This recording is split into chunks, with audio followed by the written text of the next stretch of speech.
Hello and welcome to the Quiet Part podcast, hosted by Mark Hansen, where he explores the unspoken stories hidden in the quiet hours we spend at home. I'm Wendy McConnell. Hey, Mark, how are you? Doing good, Wendy. The weather is like really great. I want to stop right there. We got to start over. I specifically didn't want to talk about the weather again, and I just did it. Hi, Mark. Hey, Wendy, how's it going? I'm good. How are you? I'm doing pretty good. I'm still on this really amazing high. I took the kids to a park yesterday that my buddy told me about, and it was an indoor park, and that's really helpful for me because when there's something happening outside and the kids can't go outside to burn off their energy, the energy doesn't just like magically dissipate. And so having an indoor park where we could go and still play. I mean, the kids had a great time. I had a great time, and I'm excited to go back. And it's strange that as a dad, those are the things that get me really jazzed. But I mean, here I am. It's the next day, and I'm still really excited about an indoor park that I found. Well, and it's true. It's like, when you walk your dog, you do it so they can burn off energy. And if it's raining, the dog's not like going to be like, oh, it's raining. Okay, I'll just take a nap instead. No, they still need an outlet for all of that energy. Yeah. Oh, okay. We can't go outside. I'll just throw all this energy away. That's what I'll do. Yeah. Right. Exactly. Okay, so what are we going to be talking about today, Mark? Well, I was sitting back. I was thinking about what's the overall story we've been telling in the podcast. And episodes 1 and 2, we talked about who am I, what do I do, what is second comma, what happens at second comma, who do we help. And then episodes 3 and 5, we started talking about the actual quiet part, the things that are not specifically money related, but they do affect our money. Episode 4, we talked about how do we handle our household cash flow. And I thought today we'd make an extension of that and actually dive into financial priorities to really lay a solid foundation of financial knowledge that we could step on top of as we make our educated decisions. Okay, sounds good. Let's wade in. All right. So I was thinking that the first thing we'd cover, and I just had to set my keyboard down. So we'll wade in. I'm going to restart that. Okay. So today's episode, I wanted to talk about how do we get the ducks in a row, right? We all have financial ducks. We probably know that they need to be in a row, but how do we get them in a row and which duck goes first? And I wanted to talk about how the first duck that people sometimes forget, right? People come in, they're ready to be clients, and they say, Mark, I need you to help me buy a car or buy a house. We got to start saving for college. We need to save for my little girl's wedding. We need to move this money over here. They want to make all these maneuvers. And I feel like they skip step one. And step one for me is going to be having a fully funded emergency fund. And Wendy, when I say fully funded emergency fund, what comes to mind? Well, I mean, I know the theory is and it depends on who you talk to, but I think generally it's 3 to 6 months of salary of covering life living needs. Now, Wendy, that's right. The emergency fund is going to be some number of months of your household expenses, right? The emergency fund is your first line of defense. It's the money that you spend if money stops coming in or if expenses are larger. This is the first thing that you focus on because it's your first line of defense. Just in case something goes wrong, like your air conditioner stops working Oh, on Memorial Day weekend. did that just So happen to I you? have just yesterday, and I have Oh, no idea man. how much it's going to cost. I have no idea how long it's going to take for somebody to get out here, but it's going to be expensive. The same thing. It was not Memorial Day weekend in the US. We have July 4th. Ours went out July 4th weekend while my wife was very pregnant.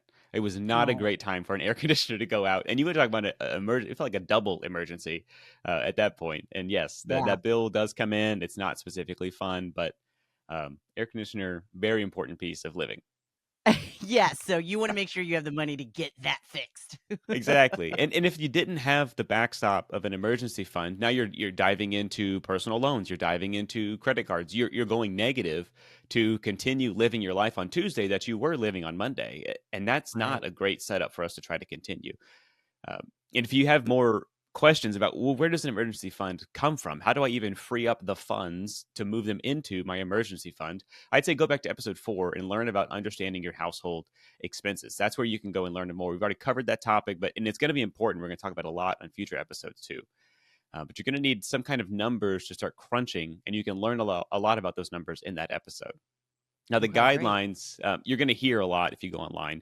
3 to 6 months of expenses. And I think that is the correct answer for some people, but it's only for some people. So let me give my guidelines that I try to give people. If you are a dual W-2 income household, then 3 to 6 months of expenses saved up is totally fine, right? But if you are a single W 2 or 1099 income household, then I'm going to be saying something like 6 to 9 months. Single W 2, that's going to be higher risk. Single 1099, that's a little higher risk. And I'm going to want you to have even more money saved up. And then there's even a third tier beyond this where I'm saying my business owners, I want you 12 months of expenses saved up, if not more. And for the business owners, we're talking business expenses, right? Because just because your revenue drops out doesn't mean you can't stop paying payroll. When I look at my Right. real estate investors, your emergency fund now covers your rental properties. You need to make the mortgage or they will take it away from you. The more complicated your life gets, you'll see your emergency fund expands out very quickly, but it's because you're trying to protect the investment life that you've already created. And sometimes that means having a lot of money that sits on the sidelines, but the sidelines doesn't have to mean it doesn't participate. You could put it into a high yields savings account or something like that. The money can still be earning interest, but we do want to have it. We are specifically talking about money that's separate from your investment accounts. Okay. Okay. Wendy, one other question I had for you is I say 3 to 6, 6 to 9, or 9 to 12. Why do you think there's a range inside of each of these categories?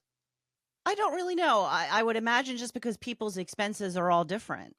Yeah, if people's expenses are different and their emotions are different. I've got some people who are in very systematic jobs. They've been in that job for a long time. They're going to stay in that job for a long time. They're not trying to climb the ladder or move side to side or anything like that. And they know that their job stability is very high. And if that person has a certain risk profile, they might be okay with only having 3 months of savings. Now, the exact same person who is still worried about certain things might vote to have 6 months, but I have that flexibility in there just to have kind of a lower and an upper limit because that helps people make decisions. Just because you feel okay having no emergency fund doesn't mean I'm going to tell you it's a great idea. And just because you feel like you want to have 39 months of emergency fund doesn't mean I'm going to say, hey, that's a great idea. At some point, we need to limit the emotions and we need to limit the math. And so that's why I give a range for each of these areas. So that when people are feeling like people that just are a little more risk averse compared to people who would just want to, keep playing it more safe, right? Exactly, exactly. And what makes this even more complicated is this is something you have to be on the same page with your spouse, right? If you are married and somebody wants 3 and somebody wants 6, well, you can't say for 3 and 6, right? And what we really need is a conversation to get to one number that everybody agrees on. Because if we just say, okay, fine, we'll just default to the higher number, well, now somebody's probably going to feel like we're not using our money the most efficient way. And that can cause strife in a marriage. Where you really want to be, let's say a husband and a wife, someone's at 3, someone's at 6. Maybe they talk and they agree on 5 months. Okay. But they agree on 5 months. Now, when we get to a point where something happens and we have to start using the emergency fund, I mean, emergency is right there in the name, right? You want to be on the same page. And so when you can talk to your spouse and get to the same number, that's going to be really helpful. That's a key thing is for people to come together and get one answer. Absolutely. Yeah. And I actually have a client, right? Dual income, but both variable income. And this was a real conundrum from them. They couldn't quite wrap their heads around how do we make a plan against unknown income amounts? January is higher than February, June was a wash, August blew it out of the water. And your budgeting software doesn't really like it when your income fluctuates like that. And what solved it for them? An emergency fund. They get a nest egg, they have a backstop, they have money on hand for when June is a wash or when February isn't as strong as January. And then I said, guys, when the emergency fund starts getting depleted, then you fill it back up. When August is a blowout, you fill it back up. When January is strong, you fill it back up, but you still have the emergency fund as your backstop. And this gave them so much peace of mind day by day. And now they're not trying to plan the unplannable, right? Having the emergency fund, having money on hand allowed them to free up their minds. And in case you missed that whole discussion, let's say this: your emergency fund is very important. How much goes into your emergency fund is a mixture of your lifestyle expenses, your type of income, your ability to sleep at night. Okay. Some people sleep better with a larger number in their bank account, and that's okay. That's just a conversation we need to have. All that makes sense? Oh yeah, but I'm curious about something, and might be off topic. How many people actually have an emergency fund? That's what I wonder. The statistics on this are going to be not very many. Not very many people, right? If you go I'm onto not alone. if you go onto the accessible data, right, looking at average household savings, the U.S. savings rate, etc., most people can't handle expenses. Most people have to dip into personal loans or debt situations. Most people have to go to credit cards. And I just don't think that's sustainable for people. And so I am putting this information out there. I'm just giving somebody else something to think about. When you don't have to go to debt and when you don't have to go to credit cards, you have that backstop. You stop moving backwards. And that's what we're trying to teach here. And that's the most important thing is to stop going backwards. So, yeah. Exactly. Yes. And All right. if we can stop going backwards, then we can start talking about going forwards. And going forwards is going to be saving for retirement, which I'll categorize as working to secure your future first. So the steps that I want people to do, emergency fund, get that built up. Once we get the emergency fund, we start looking forward at your future first. And at Wendy, why do you think we prioritize saving for retirement over other things that we might want to save for, like college, future weddings, etc.? Because you're going to be on a fixed income when you retire, and you're not going to have the ability to make more money. Yes, yes. Your ability to get more money in the future is very different when you're not working. And this is really strange for a lot of people to wrap their mind around.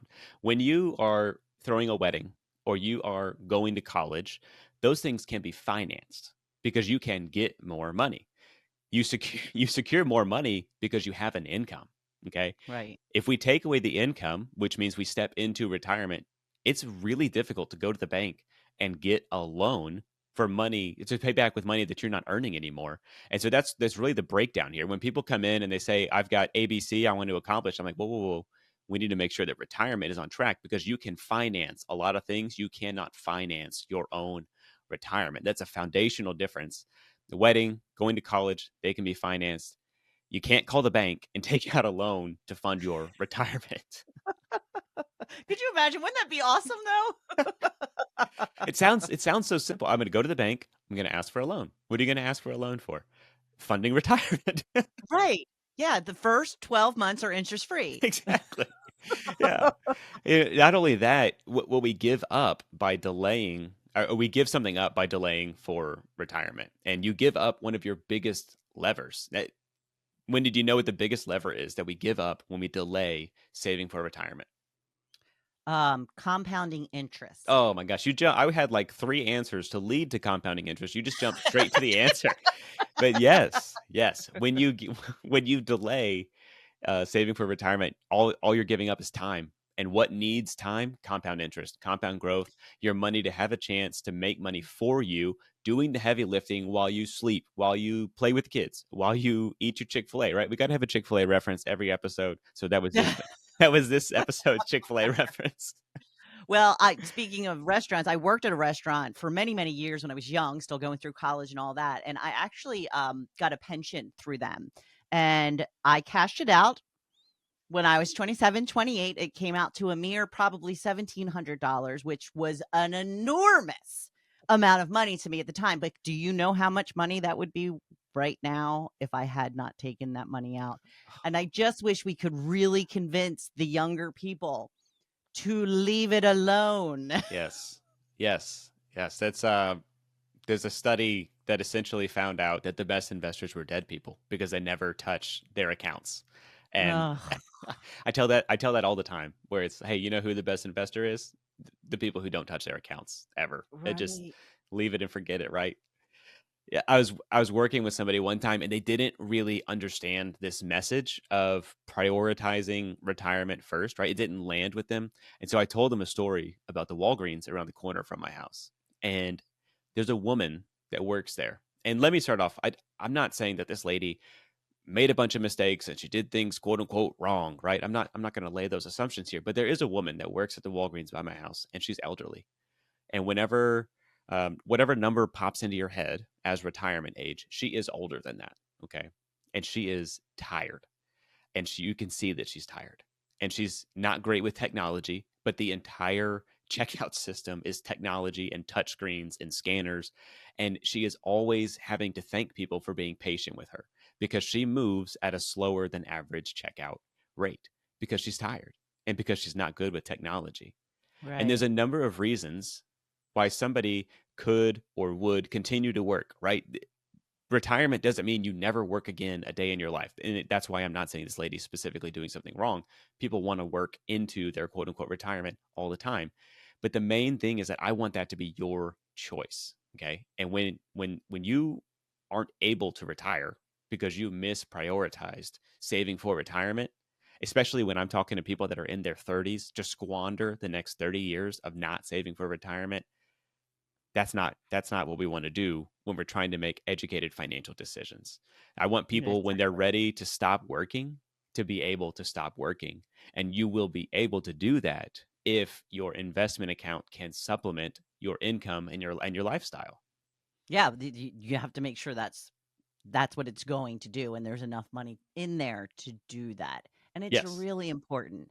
And I really just wish that I would have gotten that at a younger age because, now I'm older and I'm getting a lot closer to retirement and I'm just kicking myself for some of the things that I have misprioritized and all of that kind of stuff. So yeah, it's serious. Yeah, and it's not that it's impossible, right? The math is just different. Okay, if you need, let's make up a number. If you need $1 million, if you invest early, then you have more time for compound interest to do the heavy lifting for you. The closer you get to retirement, the shorter your time horizon, the less compound interest that there can be. And that just puts the burden on you, the earner, to get that $1 million saved up if that's your goal.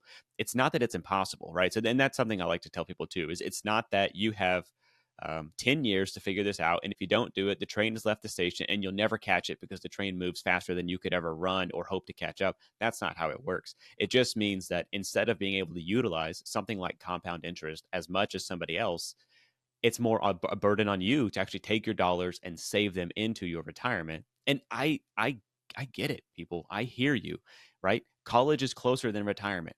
The wedding is closer than retirement. I get it. But from a time horizon, that makes sense. On an emotional level, I'm not fighting you right there. But if we get this backwards, what could it look like? If we get this backwards, if we misprioritize, it could look like a college degree that was fully funded, a beautiful wedding that everybody loved, and parents turning into a financial burden on their children just as their children are trying to set up their own families, their own lives, parents that have to get jobs, doing things that they don't really enjoy, and the jobs that are stopping them from doing the things that they do want to enjoy. If you Right. misprioritize this, you can become a burden on your children. And if I say that to somebody, right? If I said, "Do you want to be a burden on your children?" Everybody says no. That's not what anybody wants. But then we go and we misprioritize what we're trying to do, not knowing that that's the path that we're walking down. And we end up working at Walgreens when we're way above retirement age. Yes. Yes. It's I just at least want to wake people up. If somebody is going to be working at Walgreens when they're 80, I want them to do it because that's what they want to do. I don't Right. I don't want people backed into the Walgreens corner, so to speak. Mhm. Now, the key takeaway for what we just said, you need to know how much you need to save up for retirement. But that number is kind of complicated because it's based on your age, your current balances in your retirement accounts, the length of time between now and when you'd like to retire, right? How much longer is your runway? What types of accounts has your money been put into? As in some accounts have age requirements. You can't take the money out without paying a penalty until you get to a certain age. All of that is going to have to go into account when you're trying to figure out how many dollars do I need saved up in which accounts. It's not as simple as pick a number that's nice and round, and then hopefully we get to that target. You might need to reach out to a professional to help you get to an actual number there. Okay. Now, the last thing I wanted to talk about, okay, so if we get to where we have our emergency fund fully funded and we have our retirement set up, then we can start talking about saving for upcoming expenses, things like college, things like higher education, things like the wedding, that everybody wants to give it perfect for their little girl, right? And this is Yeah. working to enhance somebody else's future. So we need the emergency fund for your backstop. Then we need to work to secure your financial future. And then we can work to enhance somebody else's financial future. Okay. Where does buying a boat fall in? Is that working to secure someone else's future or my own? A boat. Let's see. The boat, if you had, unless this is the secret. Let me give you a little tip. If the boat is your retirement, then it can jump, right? It can jump the priority, but then you have to literally live on the boat. Okay. Oh, well, okay, I'll think about that. People do it all the time. It's called cruising or whatever it is, where you like live on a boat and just cruise around the world on your boat. Get a Absolutely. houseboat. Yeah, Houseboat, yeah, there are alright. lots of different kinds of boats that you can live on. But yeah, that's if you really really want the boat, then just make it your retirement. If you want the RV, then make it your retirement. Alright. I like that. I like it a lot. Yeah. So now we get into saving for these other things. And this kicks the can down the road. But it kicks the can down the road in the sense that the can needed to be kicked down the road, right? So the ducks are being put in a row. We're finally to the duck that says, I've taken care of myself. I've taken care of myself. Those first two are really about taking care of yourself. The third one, the third duck, can finally be, I want to take care of somebody else. And this is very simple. This is just looking at when is the expense? How much do we think it's going to be? And laying out the time horizon to figure out how much do we need to save up each month to get to the grand total dollar amount that we're trying to that we're trying to have to pay for the future expense. Okay. And Wendy, what do you think is different? As in, what's the difference in the approach? Okay, we got a big savings opportunity that's coming up, but now, okay, picture now you have the emergency fund and you know you are saving appropriately for retirement. What do you think's the difference there? What's the difference in the savings method? What's the difference in the two scenarios? One, or in both scenarios, you're saving for a wedding. In one, you don't have an emergency fund and you're not saving appropriately for retirement. In the other one, you have a fully funded emergency fund and you are saving for retirement. But in both scenarios, you're trying to pay for a wedding or college in the future. What do you think is the difference between those two scenarios? Peace of mind. Absolutely. There you go. There you go. You got to quit reading my notes. I want you. That is exactly what this is the discussion about. This is my job, Mark. I know a little bit about financial advice. That's exactly what we're talking about. We're talking about peace of mind. And we say that it's something that you can't buy, but at the same time, I do believe that if you can get an emergency fund and you can save appropriately for retirement, I do believe you're not buying it directly, right? You're not going to the store, going to local Walgreens and picking it off the shelf, but you can get it by using dollars appropriately. You can get peace of mind. And now just imagine you have the backstop of the emergency fund. You have the retirement plan figured out. Peace of mind. How much more are you going to enjoy sending your kid off to college, or actually enjoying the wedding? Imagine being at the wedding thinking, this is a paid for wedding. I can be here right now in this moment with my little girl or my little boy as he gets married, versus, okay, everybody quit going back to the to the food line, because every time you go, it costs me $7 more because you pick up another chicken parmesan or whatever. Right. Yeah, Yeah, that's not gonna be enjoyable at all. exactly, exactly. And really, this is a long version of just saying, I'm trying to give some logic and some reasoning, because when people come in driven by their emotions, the first thing that they want to save for is going to be, college, wedding, something like that. But we have to take that back. There is a mathematical answer to this, and the mathematical answer also gives you the emotional answer that you desire. And that's what's interesting about this. Um, you know, quick recap, right? We're going to set up our defenses. That's the emergency fund. Priority two is to work to get your future secured, right? Get the target amount headed into your retirement accounts. Figure out what kind of accounts that need to be used when you're saving for retirement. And then we get to priority three, which is then you can work on somebody else's future, creating a savings plan for those big upcoming expenses. And this is really just the tip of the iceberg when it comes to making educated financial decisions. If you find yourself interested in in this process, if you have more questions, I think you should go grab my ebook. It's free. It's going to be in the show notes. You can get it off the website. It follows you. You follow the story of a fictional couple as they navigate through situations just like this. Ebook is called "What the Heck Are You Thinking?" And that's it's really kind of like, "What the heck are you thinking?" Is because sometimes that's what I want to ask people. Yeah, absolutely. So where do we get that book?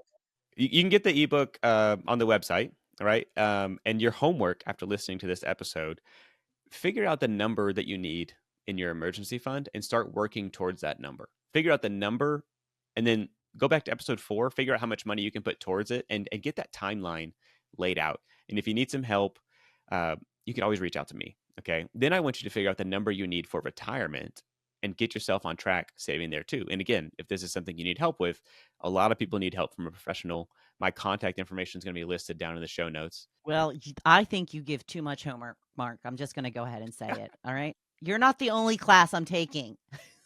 Hey, you don't have to do it, but you might have to repeat it next semester. How about that? Oh, there he goes. Okay, brilliant. So, what is the website and how do people get in touch with you? The website's going to be second-comma.com. So second-comma.com. All the information is going to be listed there that we talked about today. You can even get into the blog, learn a little more in depth on some of the topics I've covered. And if you want to reach out directly to me, the best way to do that is going to be via email, mark@second-comma.com. Great. Well, thank you, Mark, and thank you for listening today.